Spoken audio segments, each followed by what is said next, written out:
Acompaña Rocío San Miguel, que conoce perfectamente el tema, presidente de Control Ciudadano para la Seguridad, la Defensa y la Fuerza Armada Nacional. Gracias por atendernos. Muy buenos días. Muy buenos días, María Alejandra.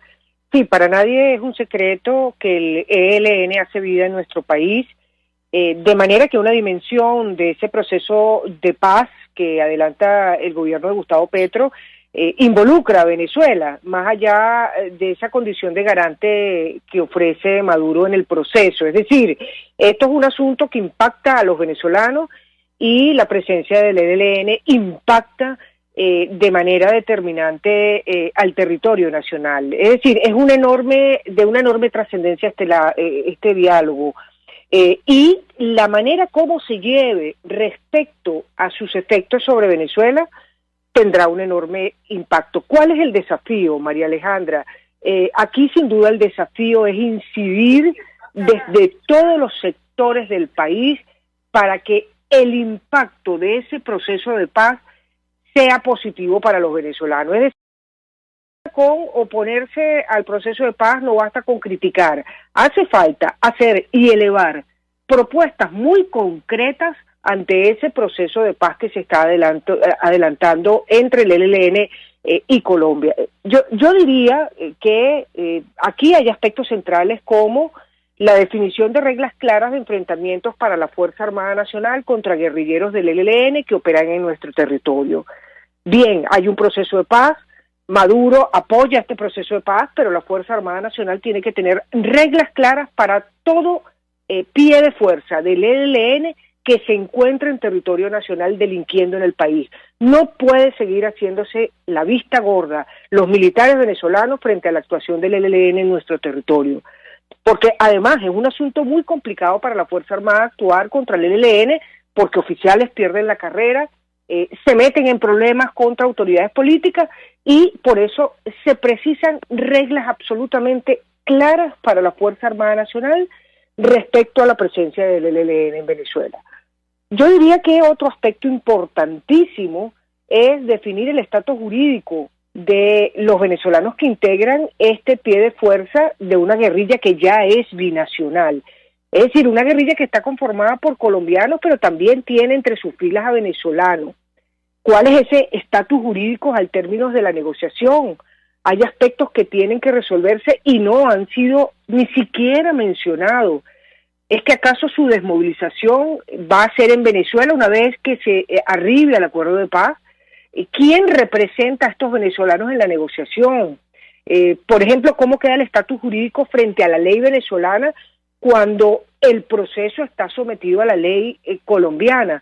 Es decir, me explico, hay muchos aspectos incluso de carácter técnico que no pueden quedar envueltos en una simplificación del tema que se circunscribe exclusivamente a rechazamos la facilitación que hace Venezuela. Eso ya es una realidad, yo diría que es hasta irreversible la decisión que ha tomado Maduro de apoyar, facilitar este proceso, destinar recursos para que los distintos ciclos de diálogo se realicen, muchos de ellos en Venezuela. Entonces, situados a partir de este punto, tenemos que ver cómo desde todos los sectores del país impactamos sobre este proceso.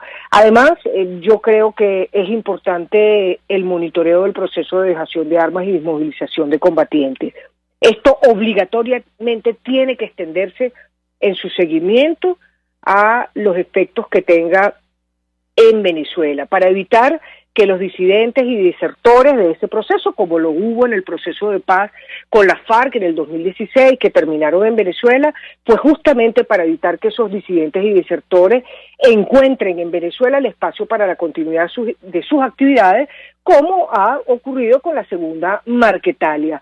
La FARC firmó el acuerdo de paz en Colombia y quienes no estuvieron de acuerdo se vinieron a delinquir en Venezuela. Es decir, como puedes ver, María Alejandra, hay muchos aspectos sobre los cuales no se está teniendo presión y que van a determinar la reconfiguración en definitiva de este pie de fuerza que ya está instalado en Venezuela y que, de no tomarse las medidas del caso, va a crecer en el muy corto plazo en el país.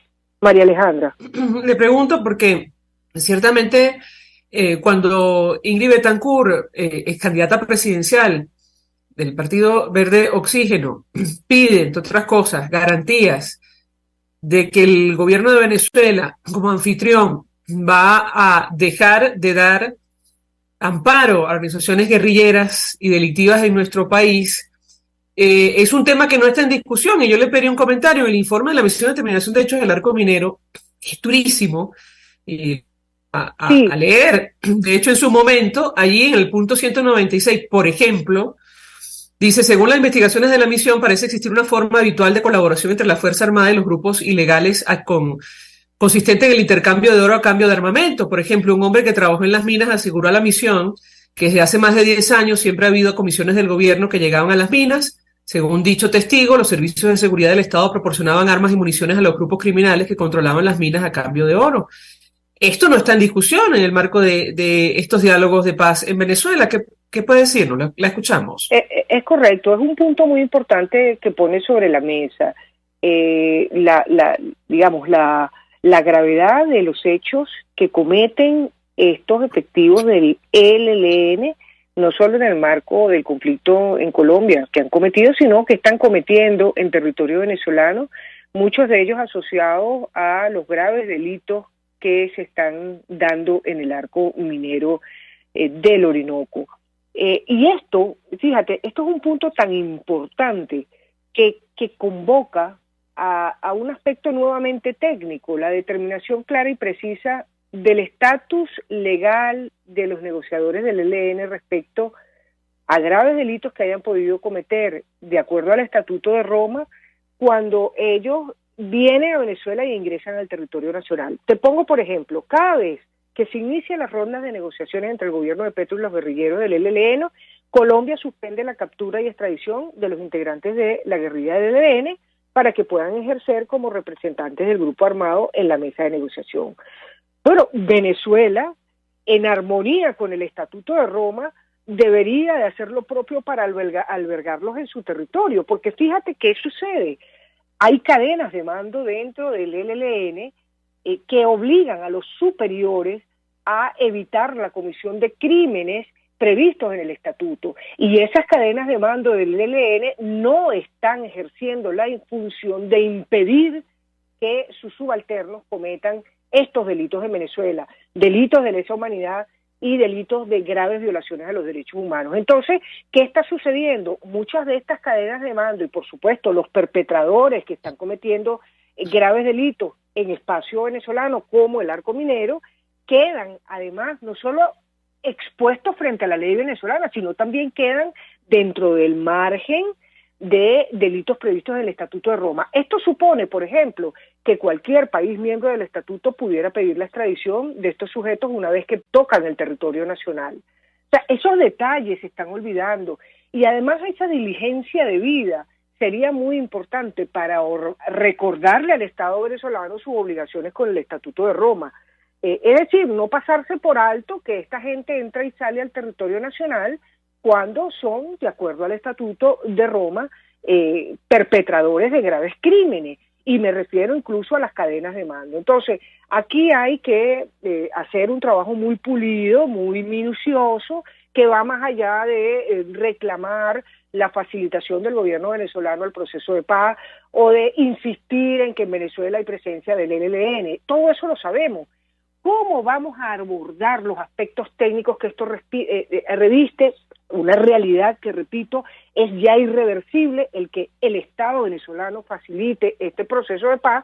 ¿Cómo vamos a abordarlo para que sus efectos sean positivos desde el tema venezolano? Y yo creo aquí que es absolutamente necesario constituir un observatorio de la presencia y actuación del ELN en Venezuela que informe el seguimiento pormenorizado de los efectos que este proceso de paz está teniendo en el país, porque esto se nos puede ir de las manos. Es una bomba de tiempo de sujetos que ya están delinquiendo en el territorio nacional, pero cuyo pie de fuerza puede crecer en el muy corto plazo en su presencia en los estados, fundamentalmente Bolívar, Apure y Amazonas, donde están operando actualmente en Venezuela. Bueno, María Alejandra. yo insisto, hay información encontrada con relación a la presencia en territorio nacional. Inside Crime, en uno de sus informes, habla de dos estados, prácticamente la mitad del territorio venezolano, con presencia de este grupo. Ahora, está la violación de derechos humanos, me lo menciona nuestra invitada, pero están las actividades delictivas en nuestro país. Y es que yo insisto con este informe de la Misión de Determinación de Derechos de Naciones Unidas, que da luces de la importancia de las actividades delictivas en territorio venezolano para esta organización. Ahí aseguran que, entre otras cosas, el 60% de los ingresos que financian las tropas y actividades del ELN se obtienen a través de la minería en la República Bolivariana de Venezuela, punto 201.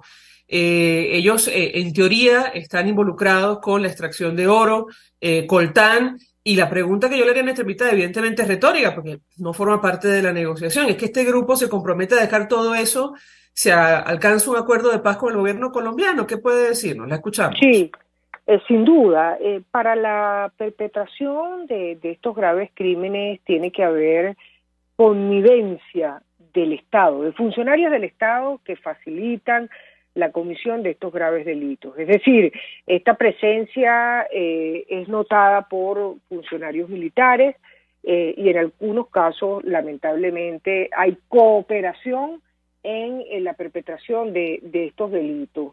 El desplazamiento de un pie de fuerza con las características que reviste la actuación del ELN en el país no puede pasar desapercibido para un comandante de una SODI o para un comandante de una red. Y tenemos que entender que en Estados, en Venezuela, por ejemplo, no se mueve una aeronave sin el permiso debido casi que de la vicepresidencia de la República. Y más todavía en estos estados que además tienen una característica muy especial, son básicamente despoblados.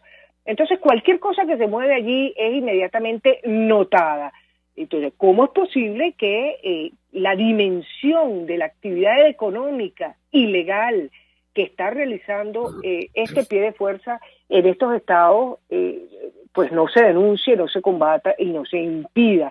Y yo diría que ciertamente podríamos hablar de un 60%, como indica, de la actividad de estos grupos financiada por el tráfico de minerales o la minería, pero es que también hay otra red de actividades de economía ilegal asociada a la presencia de estos grupos, como lo es el tráfico de personas, aspectos que tienen que ver con tortura y esclavitud en las minas contra venezolanos que se van a trabajar allí y son extorsionados con todo tipo de situaciones, mujeres que sirven para estos grupos en las minas, pero también hay los delitos vinculados al narcotráfico y a tráficos de alimentos, de combustible también, en los que se involucra estos factores guerrilleros presentes no solo, repito, en el arco minero del Orinoco, sino también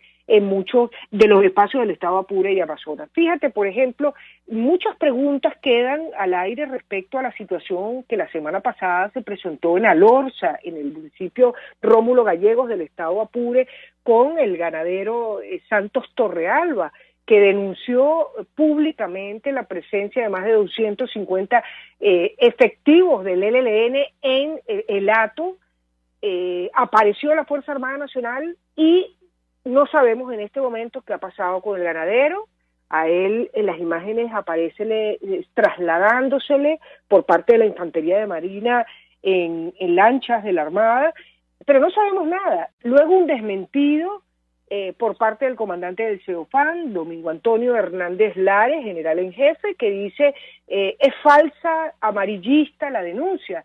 Ahora yo me pregunto, ¿qué gana un individuo como este señor Santos Torrealba denunciando públicamente esto? Que lo maten, que venga luego el ELN y lo ejecute, o meterse en problemas con la Fuerza Armada Nacional. Eso es muy oscuro.